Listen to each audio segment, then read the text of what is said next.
The bottom line is, unlike a lot of what you may read in the press, prevention sometimes does save money. Not all types of prevention saves money, but certain types of prevention can and do save money. And if we focus on physical activity and nutrition and smoking cessation and make a relatively modest investment of $10 per person per year, we can actually have a net savings of $16 billion annually within 5 years. And that's a return of investment of $5.60 for every dollar spent. Now, there are lots of other reasons to do prevention, but in the context of the debate around health reform, in the context of the debate around the federal budget, it's important to be able to show some cost savings.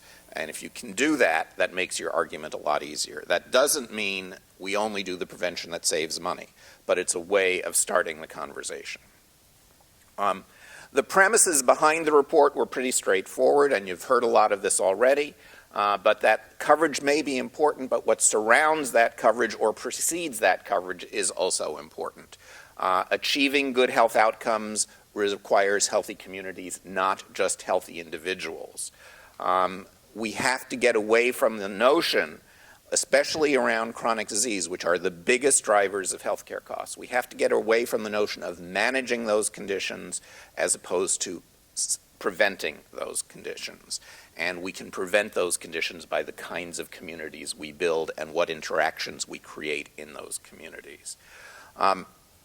Disparities in chronic diseases are related to disparities in the health of communities. When you chart, and you've heard this earlier and you saw this earlier, poverty, race, ethnicity, and obesity, for example, you see very dramatic correlations.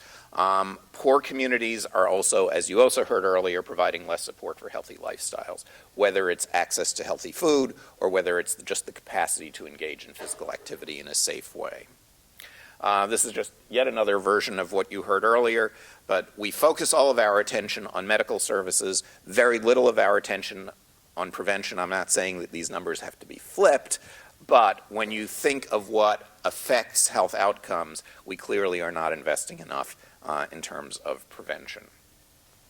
We focused on community-level prevention and its impact on healthcare costs in part because while there's universal agreement that prevention is a good thing and it increases the length and quality of life, and there's a growing body of evidence and a growing willingness to study clinical prevention interventions, those are happening one person at a time, and we hypothesize that if we look at an entire community, looking at an entire population, those who are ill, those who are at risk for being ill, and those who are well, that in fact we can make a difference as well. And we've seen that already with tobacco control, with helmet laws, with sanitation policies. What do we mean by community-level prevention? Again, you've heard a lot of this already today.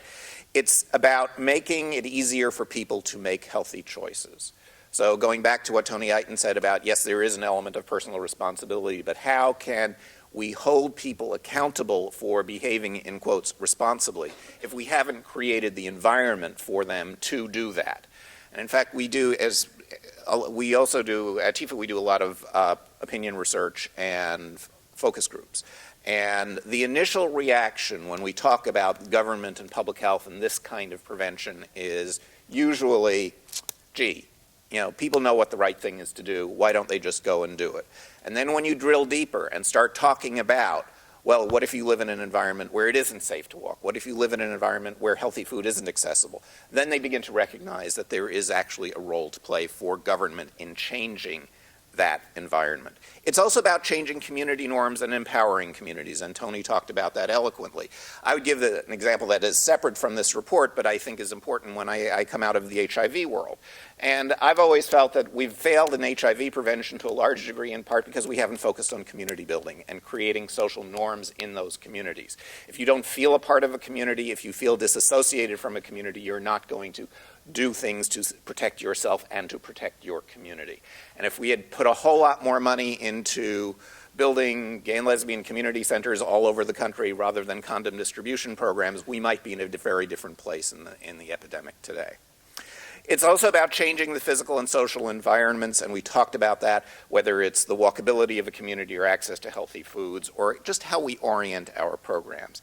And increasing individual knowledge and skills is important, and it's a certainly a part of it, but these other pieces are critical building blocks for people to be willing to, being able to internalize those changes. You know, the community prevention we're talking about is related to but different from the workplace efforts. A lot of the workplace wellness programs focus on a combination of both individual behavior and clinical interventions. And it reaches families, not just employees, but most importantly, it's talking about the environment outside when people leave the workplace. You can do all the education and all the encouragement you want of individuals to exercise more and to eat healthier, but if they leave, when they leave the workplace and they can't access those things, it's obviously not going to work.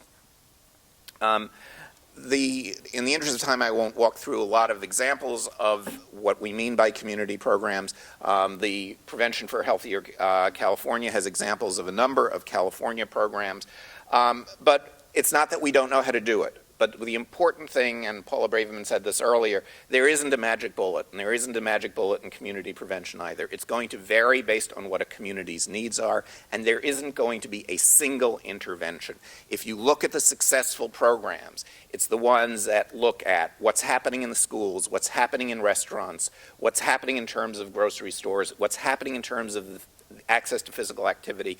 It's bringing together multiple funding streams, multiple approaches that as a whole change the norm and change the access to healthier lifestyles. And that's what these are really about. Different communities are going to have different needs, different communities are going to have different deficits, and therefore they're going to need to approach it better. And that, of course, is one of the biggest challenges when you think about how we fund things from the government, because government finds it always easier to have one size fitting all. So what did we find in this study? We found that, you know, the central question that we asked was, are there community level interventions that could reduce chronic disease levels and thus affect the biggest driver of increased disease, disability, and cost? The answer was yes. And we did a lot of work in sort of doing cross-cut, you know, walking from what are the cost drivers to what are the community level interventions that are out there that we know are successful. And the bottom line was, if you focus on physical activity, nutrition, obesity, and smoking cessation, you're going to get the biggest impact, and you will be able to reduce or delay the incidence of disease. And for those who are already ill, just as importantly, you can mitigate the impact of those diseases. The second question that we asked, and that was based on the model that the Urban Institute economists developed, was, if we increased funding for community level prevention, would we see a return on investment and at least break even? And the answer to that was yes as well. And with this model, we were able to estimate savings by payer, with private payers and Medicare being the biggest winners in this. And that obviously has policy implications, which I'll return to. So the question always becomes, are we just delaying costs? We always hear about those end-of-life costs that are killing the system, and if only we could do something to reduce them. Actually, this kind of prevention would do something to reduce them. If we can keep people healthier for as long as possible and reduce that period of extreme expense and decline, then we will actually have made a difference. And what we've found is that with these kinds of interventions, with improved physical activity, with improved nutrition, by reducing chronic diseases, we're actually able to compress that period where people are extremely ill before they die. So we're preventing, you know, for example, if we prevent obesity, we're delaying all kinds of disabilities. If we're managing, rather than managing the disability,